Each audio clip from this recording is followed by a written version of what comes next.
Welcome to the WP Builds podcast, bringing you the latest news from the WordPress community.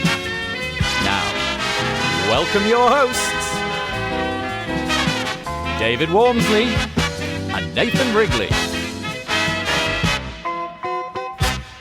Hello and welcome once again to the WP Builds podcast. You've reached episode number 342, entitled Thomas J Raef on Protecting Your Website, Security Mini-Series 3 of 4. It was published on Thursday, the 21st of September, 2023. My name's Nathan Wrigley, and I'll be joined by Thomas in a few moments. But before then, a few little bits of housekeeping. We are well in the middle of the Page Builder Summit. It began on Monday. Hopefully you've been attending. It's completely free, but if you want to buy the Power Pack, which allows you to view all of the fabulous content from that event, then probably this is the best time to do it, because we're on Thursday. There's only one day left, the networking sessions tomorrow, and whatever remains of the presentations for today. So head over to pagebuildersummit.com and you can sign up, and for a very small investment, you will be able to make your way through all of the different presentations whenever you like in the future. It's called the Power Pack, pagebuildersummit.com. The WP Builds podcast is brought to you today by GoDaddy Pro.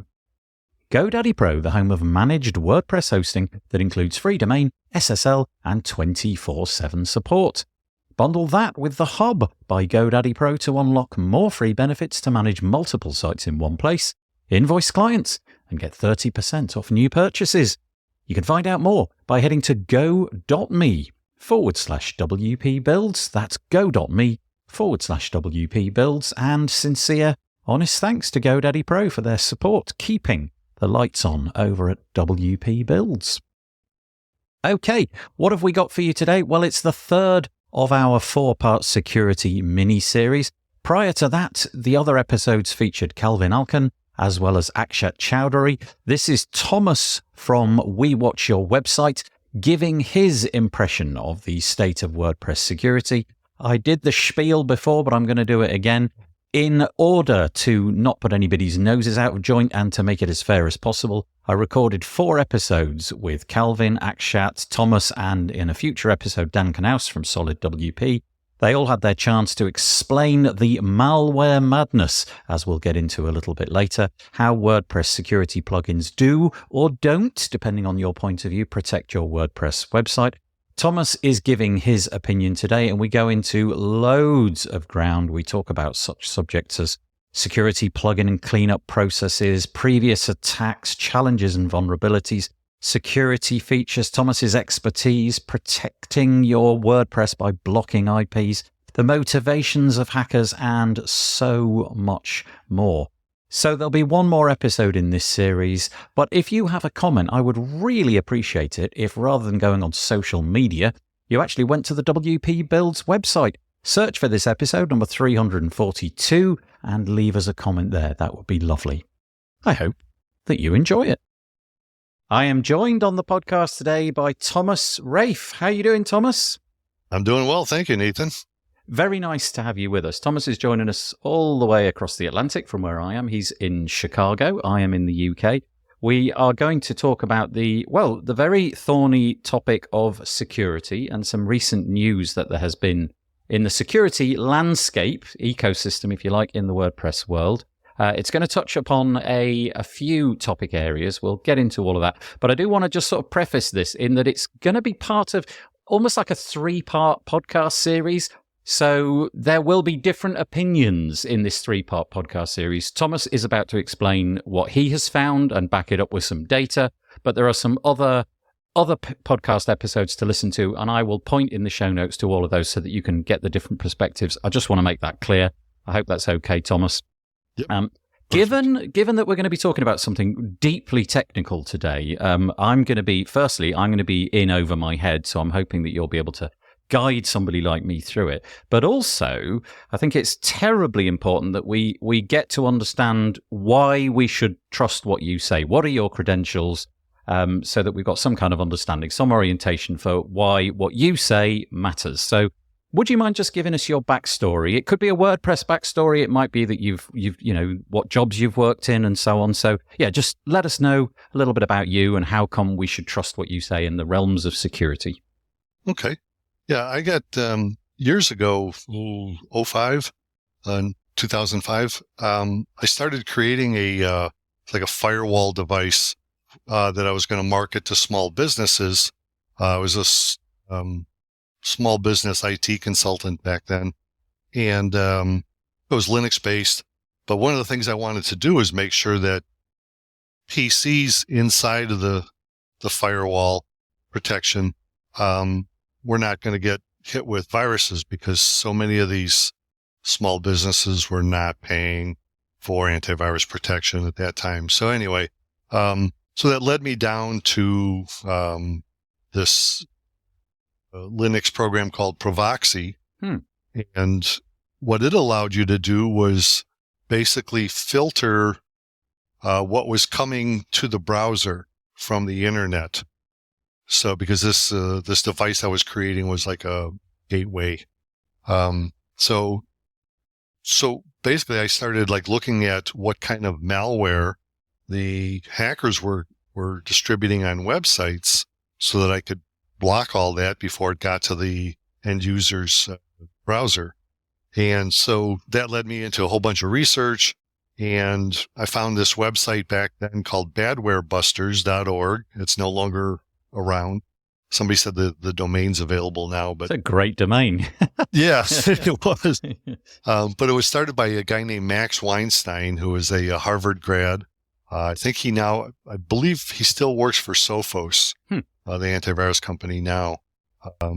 And so he started it. He had Google's backing.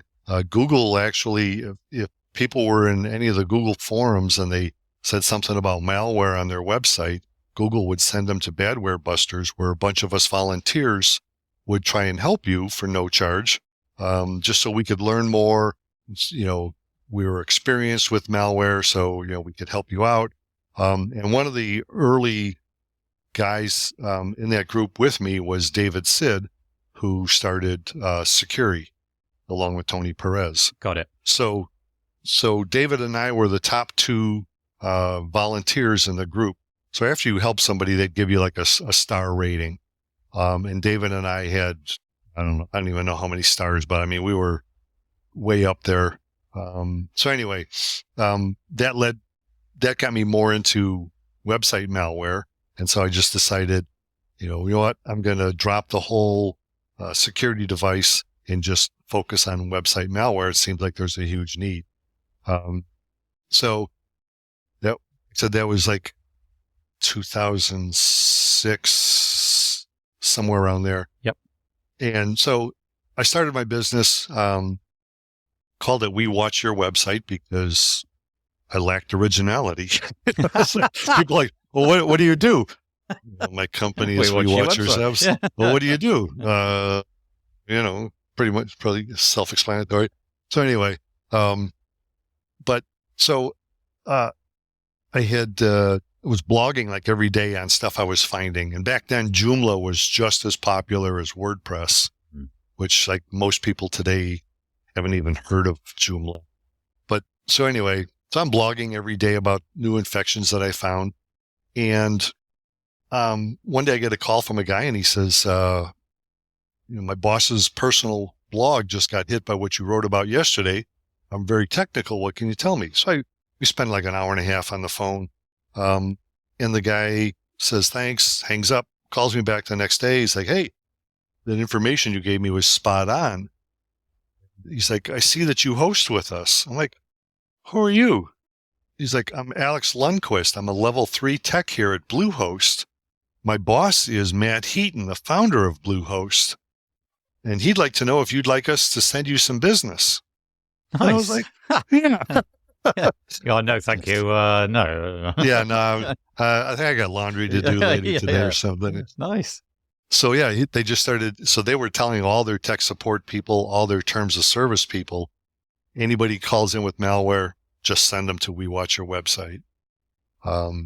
So anyway, so that got the ball rolling. I had to automate like as much as my process as I possibly could to handle this deluge of business. And so since then, till current day, my service has removed malware from over 5.5 million websites. Gosh, wow. So, and I'm not saying we've seen it all, because we see new stuff every day. Even this morning, I was looking at stuff and new malware out there. So, but, so yeah, like I've stood the test of time. And like I said, we literally have removed malware from over 5.5 million websites. And one of my things has always been, even when I was a kid, my dad had me mowing the grass in our front yard, and I had to know how that lawnmower worked. I pull this thing, it starts up. So he's like, well, take it apart, put it back together. So I did. But, so I'm the type, I need to know how things happen. So that led me to root cause analysis with infected websites. So I would look at log files, like, until my eyes were bloodshot. And so, but that also gives me a great understanding of how hackers work, how they try and hide things, the reconnaissance attacks, and so on and so forth. So, so anyway, so that's, to me, it validates, the fact that, people should, or at least be curious as to what I have to say. Yeah, well, that's great. Thank you. That really did paint an excellent picture of why we should listen to you. So I appreciate that. Just before we get into it, I think a lot of people listening to this podcast, my intuition is that we have a real broad spectrum of people listening to this podcast. So there will be people hanging on every word that you say, understanding everything that you say, and equally there'll be people who, every time you use a new acronym or you say something slightly off-piste, will be, hang on, wait, Thomas, what did that mean? So I think we should probably deal with those people first, and let's just paint the picture of what these people who are creating malware and whatever other name it may go by. I want to just delve deeply not deeply, fairly quickly, I guess, actually, into what the objective is there. Why are these people doing it? Because you hear this story all the time. My website, it's just an unimportant website. Nobody's coming after me because I don't do anything of any great importance. I've got a local shop and it's frequented by 20 people a week. It's no big deal. Of course, the picture is not like that. Nobody is literally coming after your website. So the idea that because you believe it's small fry, the attackers think it's small fry might not necessarily correlate. So just give us an idea. What are the incentives for people doing this? And I say people in the broadest sense of the word, because I imagine that in many cases it was long ago a person and it became a robot possibly, years, weeks, months ago. So just give us an idea of the incentives. What are these entities up to? It all boils down to money. And it's not that they're trying to steal credit cards from your e-com site because, like you said, maybe somebody just has a small, postcard type website. They just want to post some pictures, whatever. Hackers don't have any need to attack my website, like you said. But they can make money off of everybody's website. They get paid a lot of times by unscrupulous online marketers. And what they do is these hackers get paid to drive traffic to websites, which helps them increase their search engine rankings. So what they'll do is anybody that comes to your website, they can redirect traffic from your site to one that they're getting paid to drive traffic to. Now that's a small thing, but they can also use any website to attack others. They're really good at hiding, this whole cloak and dagger. They're really good at hiding themselves.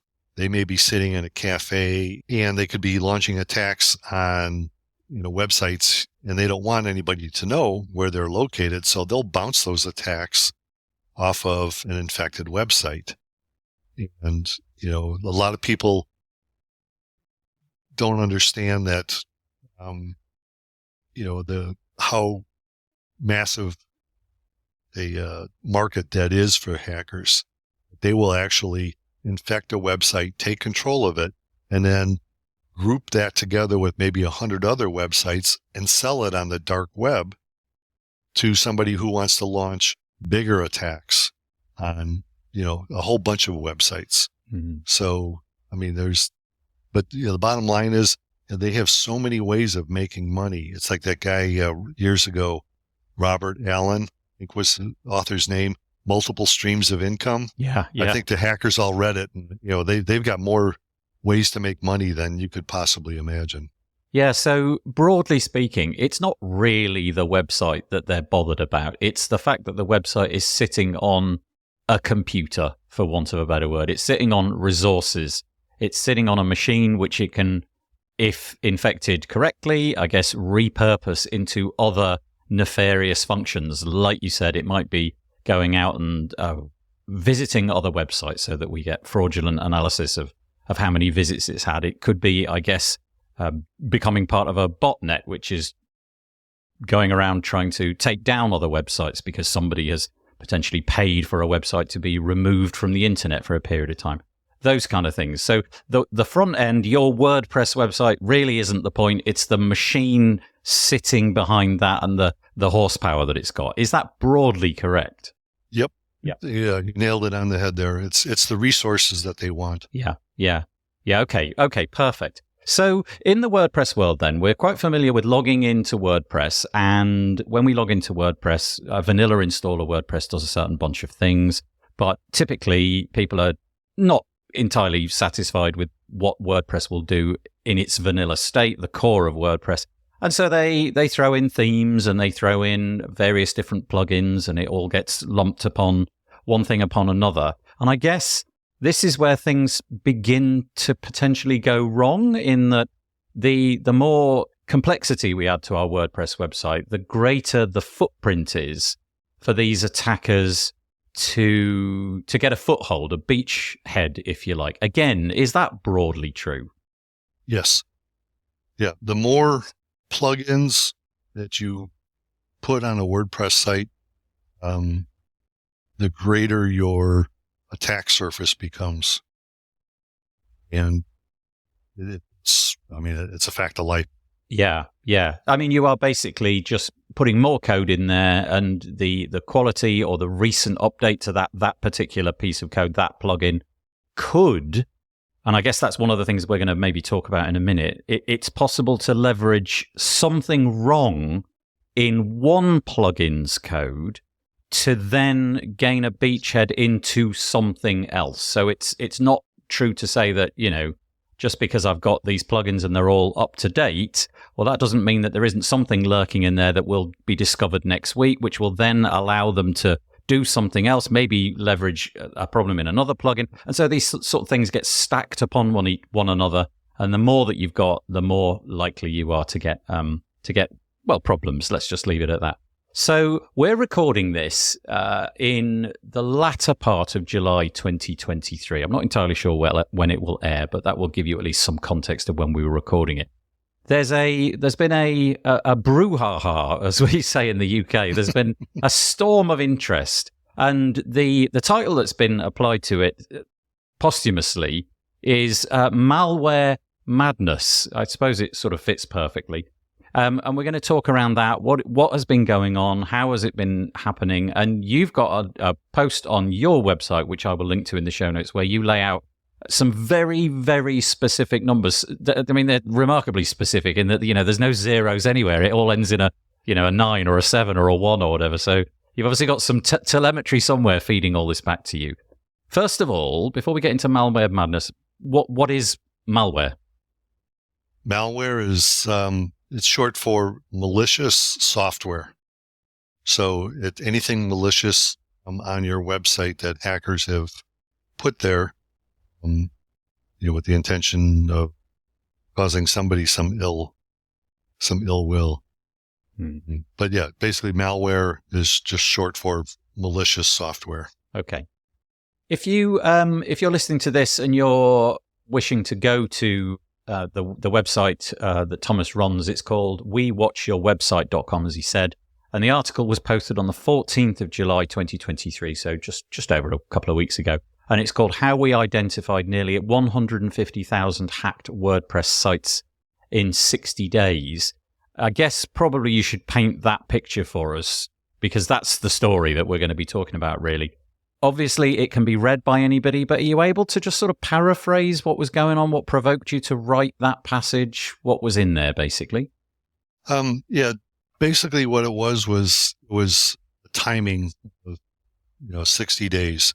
And I had seen where some security companies in the WordPress space had outlined their perspective of the Elementor attack, basically the Elementor exploit and the Elementor add-ons exploit. I should be more specific. The plugin,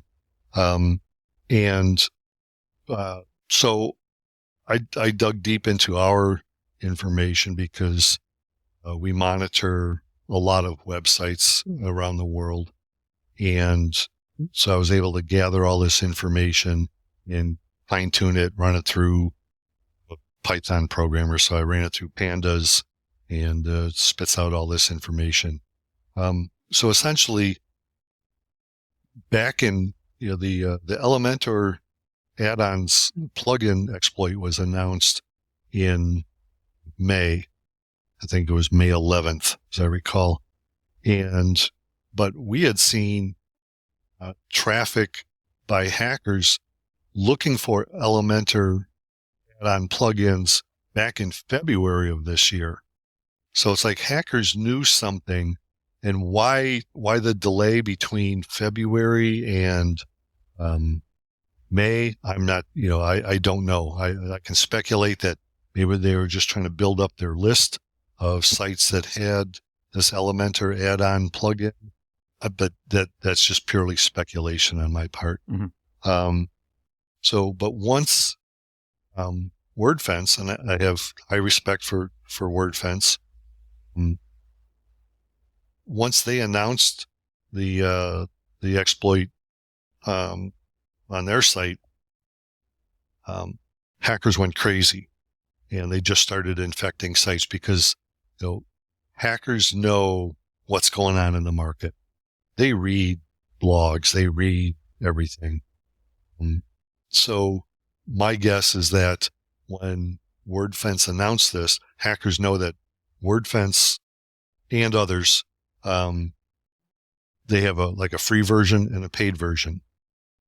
And the people that pay money for the plugin, they get the security rules and protection right away. Like by the time it's announced, they already have the protection. The people who use the free version, and I don't have numbers of their distribution, but I imagine that there's probably more people using the free version of security plugins than there are people paying for them, based on what we saw. Because like I said, the hackers knew that majority of people weren't going to get the updated security rules for another 30 days yet. So they went to town and they just started infecting sites like crazy. And unless people updated, which very few people update, on a daily basis, but it's been one of my fights for a long time. But, so hackers took advantage of the timing and just unloaded all their resources on attacking websites. They were attacking websites that didn't even have the Elementor add-on plugin in it. They were just like, okay, anything that's a WordPress site, anything that's a website, we're just going to launch an attack on. And if it takes, it takes. If it doesn't, well, we'll get enough of them to make it worth our while. So like that, in that 60-day time span from beginning of May till the end of June, we saw just under 150,000 infected websites.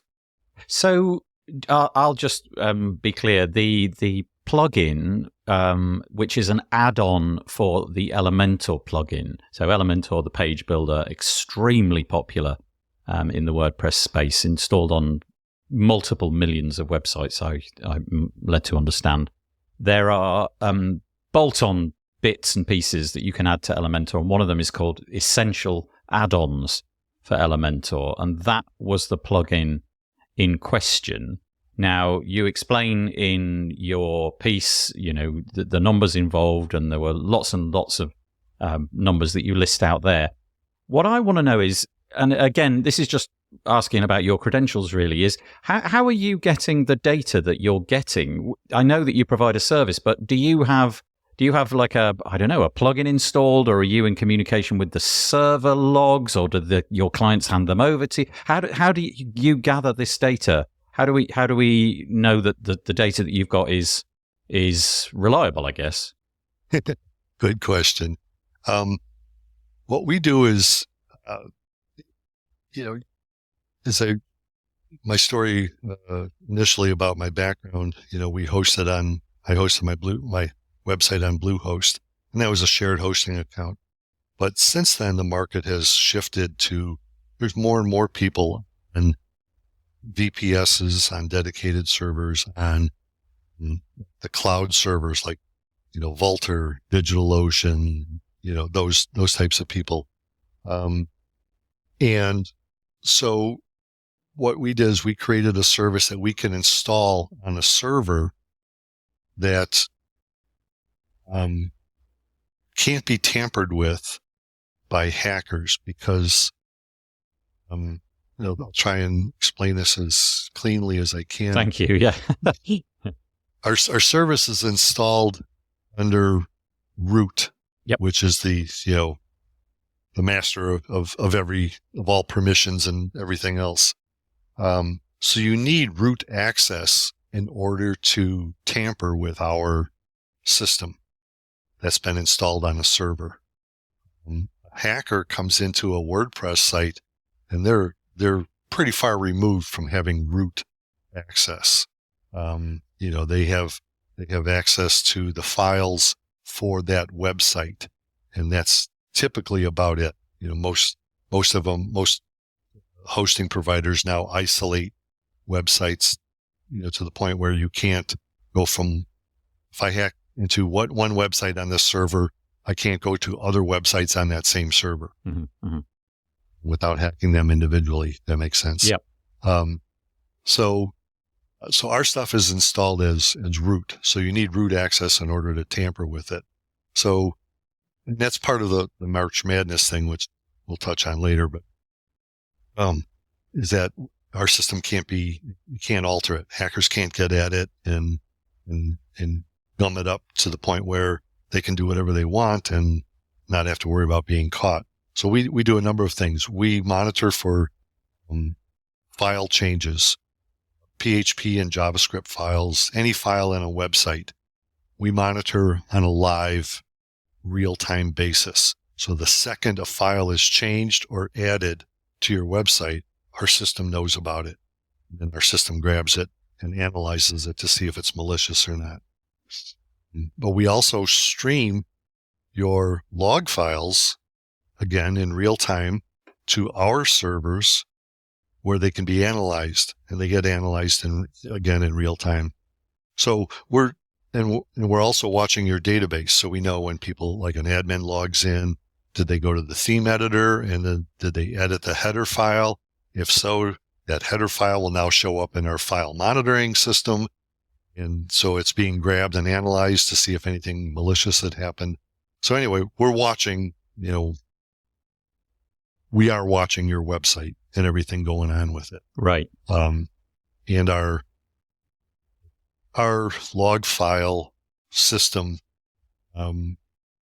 this blows my mind and blows a lot of other people's minds too, but we can handle up to 20 million log entries per second. Oh, good grief. which when you do the math is like 1.7 trillion a day. Yeah, that's something. So, yeah, I mean, we're seeing, what's going on, and, logs don't lie. a file changed or added, that's not a lie. We can see how it happens in the logs. So yeah, all this information is gathered from our system, and, people say, you should make these, access to your database, a little more open so people can do research. I'm not into opening up the information that we've got. It's just not because I want to keep it all to myself, but just because I just don't want it to fall into the wrong hand. That's all. Can I just explore this just a little bit more deeply? Because you've really piqued my interest here. So in the WordPress world, the way that we typically would interact with security products, now that might be on like a hosting level. So we would tick a box, say, in our hosting control panel, whatever that is, and something's going on there. But we're also quite familiar with downloading and installing plugins, so that there's a whole suite of security plugins for WordPress. And I kind of want to tease out the distinction. So you mentioned root, and some people may have not been able to understand what's going on there. But with a WordPress plugin, you log into the UI of WordPress, you upload a plugin file, and you activate it, and you're now using that suite of tools. Yours is going to be a little bit different. So I'm interested how you get that software onto these computers, because I'm guessing that at the beginning your offering is a little bit more difficult to implement. You can't just buy it, chuck in a plugin, click activate, and you're off to the races. I imagine there's a little bit more from your end, making sure that you've set that all up correctly because of the nature of the fact that it's got root access and it's living below the level of the WordPress websites, if you like. Yes, yeah, we require root access in order for us to install our system. Again, it's one of those things where we don't make it we don't give you an installation script and you just throw that on your server and run it and hope for the best. We install it and we test it. So we do need root access, and our system needs constant root access to your web server in order to perform all of its functions. Got it. And not be tampered with. Yeah. I think the sentence that I got most from there was you install it. So it's not for non-technical people to just purchase something, upload it, click activate. This is I go to you get the keys for the root access, and then I leave you to do that work and to install it on my system on my behalf, right? Correct. Got it. Okay, that's interesting, because that really does speak to the conversation that we're going to have possibly in a moment. Okay, so the data that you're gathering, it's streaming out of these websites in real time. So that gives you some confidence that the data that you've got is accurate. In other words, some of the stuff that we may get on in a minute is that things can be tampered with. But if yours is streaming to your service, you can be confident, or at least you claim to be confident, that what the data that you're looking at has not in fact been tampered with. It is immutable. It's arrived at your service, and you've got that locked down, right? Correct. Yeah. Okay. Because that's an important part of the whole jigsaw puzzle as well. And another thing I want to ask, just before we get into the whole thing, is you must have heuristics running. You must have something to sort of say, well, hang on a minute, this is a bit suspicious. Because if 1.7, I think, trillion bits of data potentially could arrive in a day, how do you make any sense out of that? So presumably there are bits of your infrastructure which are saying, wait, this is happening a lot, or wait, this is new, we haven't seen this before. Is that part of what you do as well? Yes. Yeah, we're gathering live data on new attacks, new IP addresses that are attacking. And a lot of people say, I don't block by IP address because it's unreliable. I beg to differ. I can show you the numbers, but that's for another story. But, we're gathering information, and some incredibly interesting things are like IP addresses and the user agent. Just to explain what a user agent is, every browser has a user agent that when you go to a website, it records various things about you, and one of them is like the hardware that you're coming from. Are you coming from a Mac or a Windows? What version? And also what browser you're using and what version of that browser. And but some of the interesting information is when hackers come to a website, the combination of IP address and user agent is like, just, you're like, wow, really? Yeah. So I mean, we find stuff, through our heuristics. You can call it artificial intelligence, machine learning. It's got a whole bunch of different names. But it's all part of what we call our Paul Bunyan system. As you know, Paul Bunyan was a logger. I believe a mythical logger, but thought, I had heard that story from my dad, years and years ago. And so I was like, oh, logging. What should we call this system? Paul Bunyan. I like it. The log. So, but Paul is built with all this knowledge, and learning ability built into it, so that as things are streaming, we can detect new potential points of interest. Like I said, with the essential add-on for Elementor, we started seeing hackers scanning for the readme.txt file, which is part of that plugin, back in February. So, and you're like, why would somebody be scanning for a readme.txt file? Can I just ask, did you spot that at the time? Did you see that spike at the time, or was it only upon looking back that connection was made? Or did you see that spike and think, oh, that's curious, but nobody seems to be doing anything with it? Yeah, we saw it back in February. Right. But, because like I said, I've been reading log files. People say, oh, well, you must have a really interesting life. You read log files. Get my little glass of brandy and, sit by the fireside reading log files. Yeah. Bedtime story for the kids. Yeah. But like I said, my mind just wants to understand why, and how. And so years ago, when I started seeing different IP addresses looking for readme.txt file and some other, innocuous files in a plugin, I was like, why would they be doing that? And then you keep watching over days and weeks and stuff, and you're like, they knew something there was an exploit in there, and they're building up their list. So so it's one of the rules that we created, was looking for readme. Any web access traffic that's looking for a readme.txt file, because it's like, why would they be doing that? So again, just to clarify that I'm keeping up with you, in this case, they're looking for the file readme.txt, which is embedded as a part of the Essential Add-ons for Elementor plugin. And so that spike began in February 2023. And because that's public facing, it's really just if we can find that file, we know that plugin is there. And so the supposition then is the hackers, the malware creators, knew there was an exploit to be exploited in that plugin. They'd figured that part of the puzzle out. And we're supposing that the quickest way to discover which websites have got that plugin installed is to just go and capture data about readme.txt associated with it. Correct. Okay. And so they built that up, and it ramped up over time. And then what happened? And then, so when I don't recall, I don't want to get this wrong, but I don't recall if it was WordFence that announced that exploit or if it was PatchStack. Somebody announced that there was an exploit that had been patched, but you had to update in order to be protected.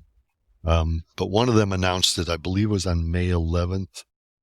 And from that point on, once hackers knew the cat was out of the bag, they're just like, okay, time to light this up. And they just turned on their automated systems and started hacking. Oh, I see. Okay, that bit of the jigsaw puzzle I hadn't got. And that's a very human part, isn't it? That's really interesting, because that is literally human beings who've been grabbing this readme.txt data, compiling what we suppose is, tons and tons of information about which websites can be hacked. Suddenly they see that other people know that this exists. And so the window is closing. The door is starting to be shut. So it's time to just throw caution to the wind. No more time to wait. Get on and exploit the exploit, whatever it is, right away, because pretty soon everybody's going to be updated and it'll be gone. And all of that gathering of data will have been worthless. Yep. Exactly. Interesting. Is it a little window into the hacker's mind here? That's fascinating. Yeah. Like I said, they're incredibly smart people. I hate to give them credit, but they're incredibly smart. Yeah. So around this, we'll get on to the whole other bits and pieces around this. Was there sort of reasonable disclosure around this? In other words, when WordFence, or it could have been other people, I'm going to say WordFence because you thought it might have been WordFence. When they disclosed it, presumably the patch for the Essential Add-ons for Elementor plugin was out at that point, because typically a security vendor would want to give what's it called? Reasonable disclosure, something disclosure. Correct. Yeah. So they give them 90 days or something like that. And then they will then release the data that they've got into the wild once the patch has been secured. Is that the case in this case? It was available, but maybe not everybody got updated. Yeah, it was available, but it wasn't pushed out, to everybody that had that had that plugin. You had to, go into your site and do the plugin update. Yeah. In order to get it. Right. So this is the typical scenario that anybody listening to this podcast knows about. If you don't go into your website back end for a month or more, you'll come back in and virtually everything will need updating. So it is probably the case in many of these websites. Okay, so this is all happening in May. What then begins to happen after the beginning of May? What sort of dominoes do we start seeing falling? Well, at that point, hackers were. It was almost like throwing some wounded fish into a pond of piranhas or something. I love that analogy. They just started going crazy, and so at that same time, I'm not sure if it was the same group. I couldn't really tell from the information that we gather, but they had also stolen a whole bunch of authentication cookies from websites, or actually from desktop computers. So when you log into a WordPress site, it creates an authentication cookie on your local computer, so that people have ever done this before. You log into your WordPress, and then when you're done, you just kind of close out that browser tab. You don't necessarily log out; you just close out the tab. Well, then if you go, oh wait, I forgot, I want to go back in and do something. You open that up again, go to WP admin, and boom, it just logs you right in. How does it do that? Because you still have the authentication cookie on your computer, in your browser. So, but that can be stolen. And I don't recall what the default is with WordPress. You'd think I would know this off the top of my head. But I think like a typical authentication cookie is like good for 30 days. So anytime during that 30 days after you're in your system and you don't log out, hackers can steal the authentication cookie and then put it into their browser, go to your WordPress admin, and it just bypasses the 2FA, two-factor authentication. It bypasses everything. Bam, up comes your WP admin dashboard. So can we draw a direct line, and is there evidence for a direct line between the hack, or rather the exploit that we were talking about a moment ago, the Essential Add-ons for Elementor plugin, and the stealing of authentication cookies? And as you've described, that basically is all bets are off. You are now logging in as more or less anybody who's been on that website. If you can get all the authentication cookies, you could be an admin or any kind of user. Can we draw that line, or is it just that there was a serendipitous coincidence that started to happen in the same time frame that the hack that you've just mentioned took place? Yeah, I believe it. There must be some correlation, but what it is exactly, I couldn't pinpoint. But one other thing that was happening when people were getting into through the essential add-ons for Elementor exploit is we started seeing file changes in the various security plugins that people were using, like changes to the files and changes in the databases. Okay, so I guess at this point we should just circle back and talk about what your service is. So your service is outside of WordPress. It's somewhere completely different, whereas the plugins that we're describing, they live inside the WP file structure. If you're not familiar with WordPress's file structure, if you FTP into your site, you can, if you follow the right path, you can get to all of these plugins. So you're saying that they were updating, modifying the security plugins because they'd gained enough of a beachhead, enough of a foothead to have that permission. Correct. Right. Sorry, I interrupted. I just wanted to make that clear. Yeah. Yeah. No, I'm glad you're clarifying things for people. That's good. I like that. Yeah. So, we started digging into, what are these file changes? Because it appeared that it was from the attacker's IP address. Again, stepping back for a second, these IP addresses that the hackers were attacking from were infected websites. So right. They were hiding behind, other infected websites. But anyway, so when you see a website, I'll just use this as an example, a GoDaddy website logging in with admin rights to your website, you got to wonder, why? And, but because the hackers had already compromised the website GoDaddy account. But yeah, so we were seeing that they were using, the theme editor, they were using plugin editor, other core functionality of WordPress, and they were modifying files. And you're like, what the heck is going on? Well, what they were doing is they were, like a lot of these security plugins have, like some people call it whitelisting. Some people call it like an allowed list and things like that. So there's typically with the malware scanning, there's what they call false positives. A false positive is a file that is detected by the scanner to be malicious, but really isn't. So a lot of these security plugins will create these bypass these lists of files that shouldn't be scanned because they will show up as a false positive. And what hackers were doing is they were uploading their malicious backdoor shell scripts, which give them access to your files and your database without having to log in again as men.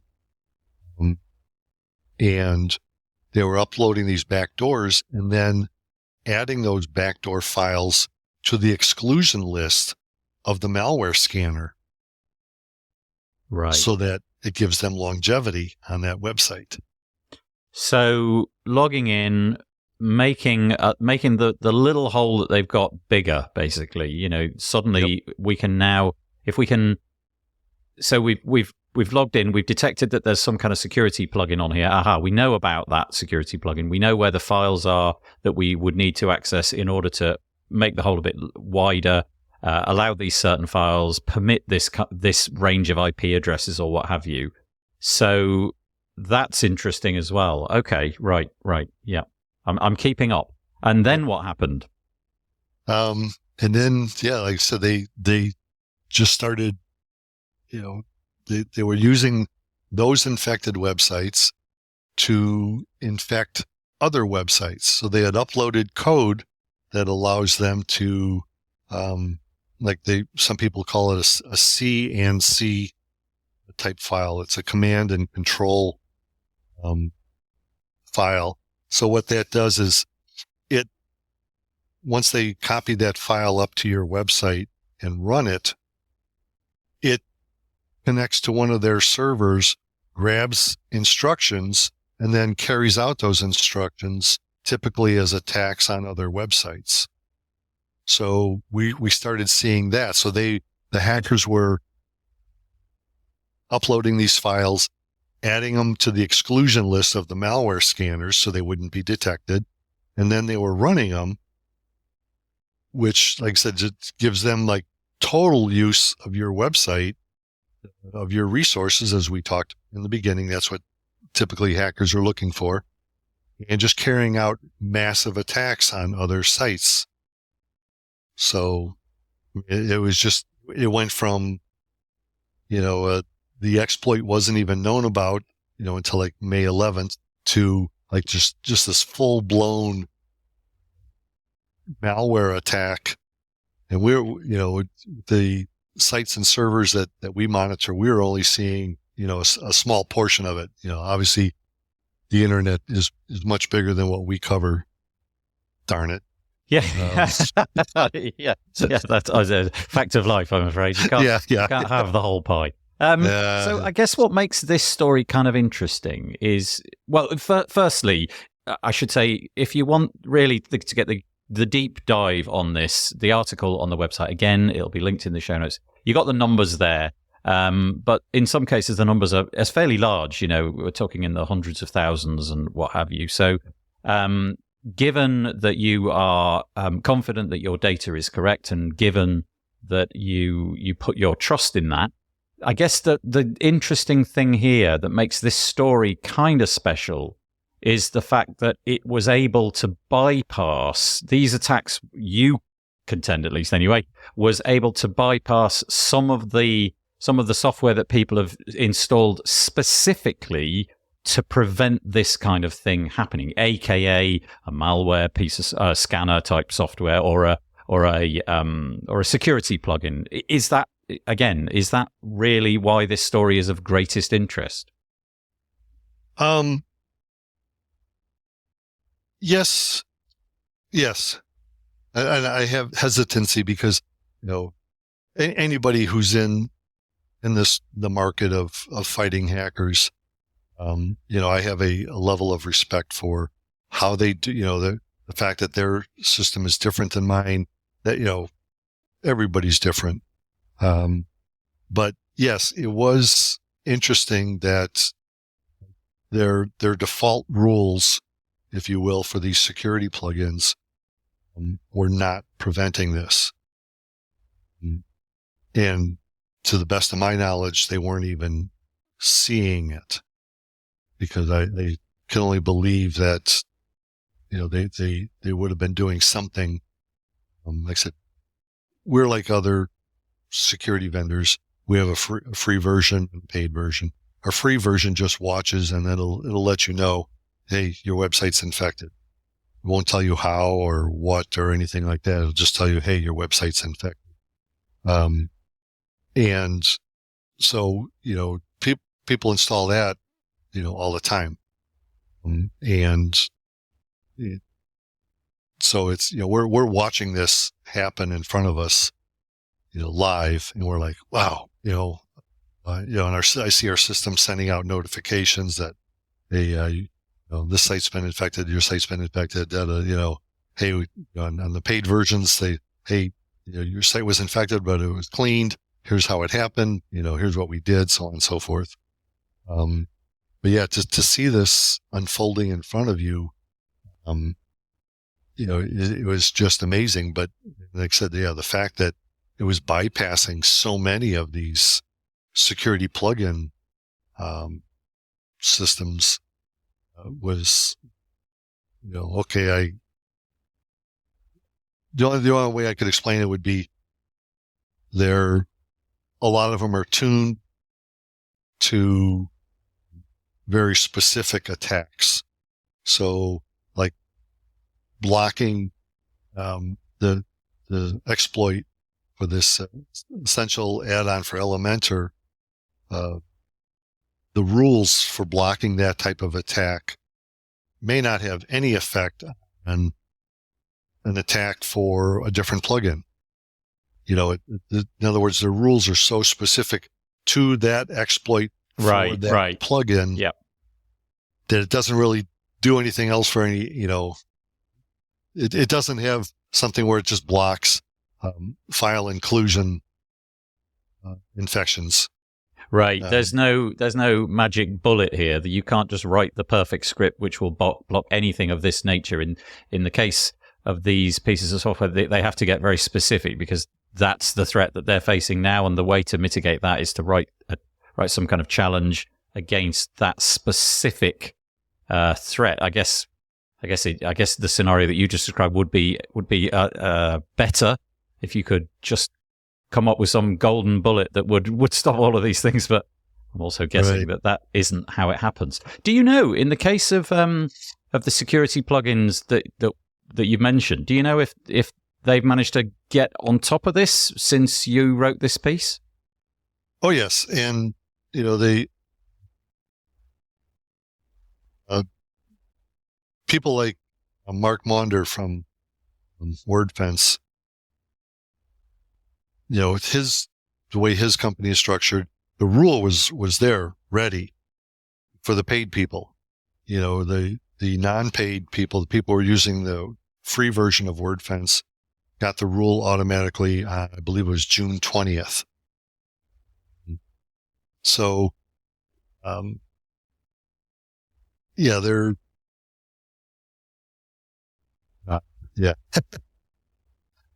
I'm at a loss here. Yeah, it's okay. I can understand what you're maybe challenged with thinking there, but okay, yeah, I get it. And in terms of the kind of, okay, so you've just described a whole broad swathe of attacks, or rather this particular one, but a whole broad swathe of things that it did.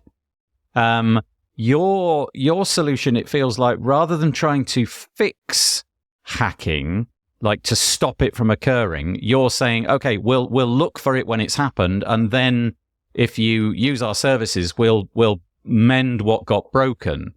So you're not trying to prevent things happening. And I hear the word hardening quite a lot as a sort of thing, which seems to be what people in all the Facebook groups I've been frequenting that are talking about this story. They're sort of making drawing the line between, okay, in this scenario, the best you can hope for is to harden your website, shut down the things which you can, but don't necessarily expect the malware scanner in this case to be able to pick that up. Yes. Well, we do.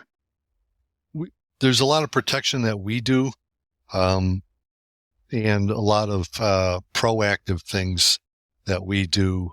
Like you said before, the scenario of a website hosted with GoDaddy trying to log into your WordPress site. I've asked this at the cPanel conference in 2017 down in Fort Lauderdale, Florida. Anybody tell me how that could be a possible use case? No. That possibility does not exist. Right. So what we've done is we've built up a list of IP addresses for hosting providers around the world.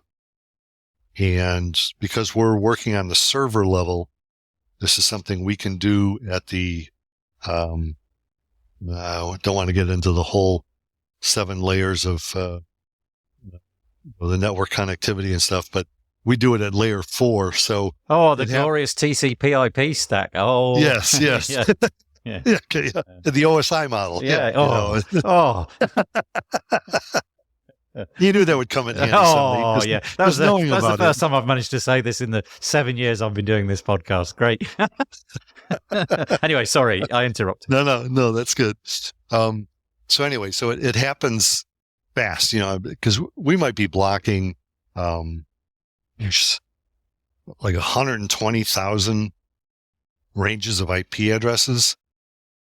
But, when we put our protection on, let's say you do a GT metrics on your website before we add our protection on, and then you run it again after we, add our protection, you're not going to see any difference at all because it happens so fast and it happens so so much earlier in the network, in the internet stack of communication, that you don't notice it at all.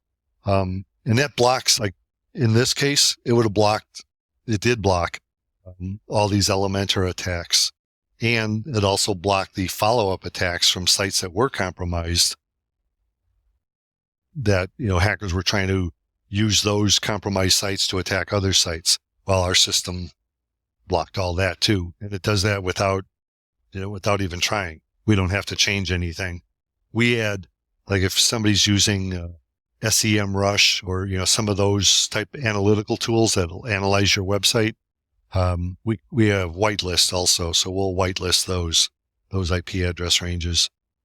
But the other thing that we do is when we see these attacks come from, again, I'm not picking on GoDaddy, I'm just using them as a reference. If we see an attack coming from a GoDaddy website hosted with GoDaddy, our system will gather that information, removes anything that could be, harmful, privacy violation, but sends that information to GoDaddy's abuse department, so they can now look at, okay, they're right.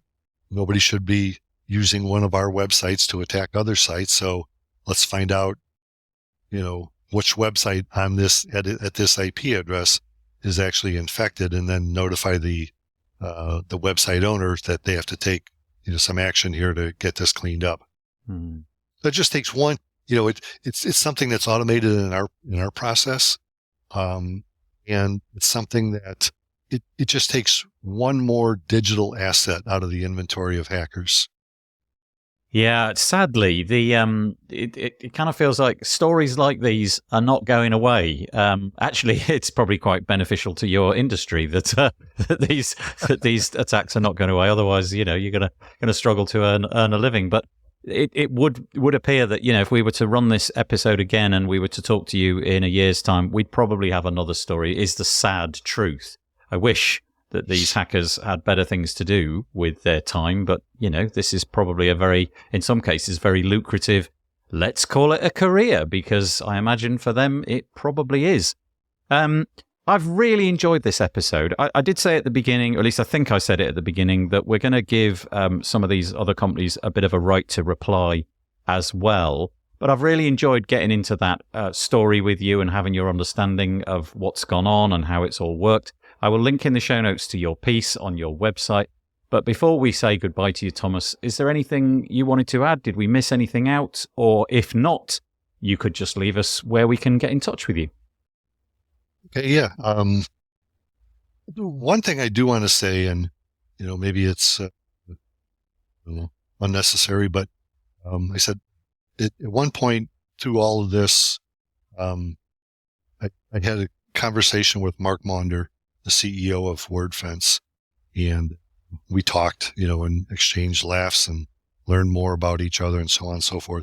One of the things I learned about this guy is, as far as I know, he might be the only CEO in the security space that I know of that's also a CISSP, which is like a high-ranking certification for security people. So, I mean, the guy knows what he's doing, even from a security standpoint, not just a CEO. So anyway, that's my mad respect for Mark Maunder. Yeah. Unfortunately, the narrative of these stories doesn't really work unless you've got some context to hang your coat on, really, does it? Unfortunately, you've got to, in some cases, use the word WordFence, or you might have to use the word essential add-ons for Elementor, and it really is. You're not really having a go at the people; it's just the code. Right. So I appreciate your saying that right at the end. That's really helpful. Okay, so where can we find you, Thomas? You can find me at wewatchyourwebsite.com. You can also email me at TRAEF. Last name is Raef. It's fear spelled backwards. I love that. So you can email me at traef@wewatchyourwebsite.com. You can find me on Twitter it's just @wewatch. And that's, well, you can find me on Skype a lot of times also. Oh, now there's a word I haven't heard for a while. That's great. I could give you my MySpace account. Yeah. By the way, just to round it out a little bit, I've spelled my name backwards, and it's Yelgirl. Right. Yes. It's not nearly as fun as Fear. Yes. Yelgir? Yeah, something like that. Yeah. Not him. No, not good. Okay, Thomas, really appreciate it. Lovely to chat to you today. Hopefully you'll get some comments or some people reaching out and telling you what they thought of the podcast. Appreciate it. Thanks for your time. Appreciate it. Thank you very much for the time. Well, I hope that you enjoyed that. Absolutely fabulous having Thomas on, talking all about WordPress security and plugins and malware and the effectiveness or not of different solutions. As I said at the top of the show, if you've got any commentary, please head over to wpbuilds.com. Leave us a comment there. After all, WordPress has this fabulous commenting system. Search for episode number 342 and leave us a comment. We would really appreciate it. As I said, this was the third of 4 parts in our little mini-series. We'll have Dan coming up in a couple of weeks. The other thing to mention is, like I did at the top, if you are interested in page building and WordPress websites and design and improving your agency processes and all of that, pagebuildersummit.com. There's still a few presentations left, and you can pick up the Power Pack for a very modest fee. And anything that you missed, you can watch over and over again forever to your heart's delight. The WP Builds podcast was brought to you today by GoDaddy Pro. GoDaddy Pro, the home of managed WordPress hosting that includes free domain, SSL, and 24/7 support. Bundle that with the Hub by GoDaddy Pro to unlock more free benefits to manage multiple sites in one place, invoice clients, and get 30% off new purchases. You can find out more at go.me/WP Builds. And sincere thanks to GoDaddy Pro for helping keep the lights on the WP Builds podcast.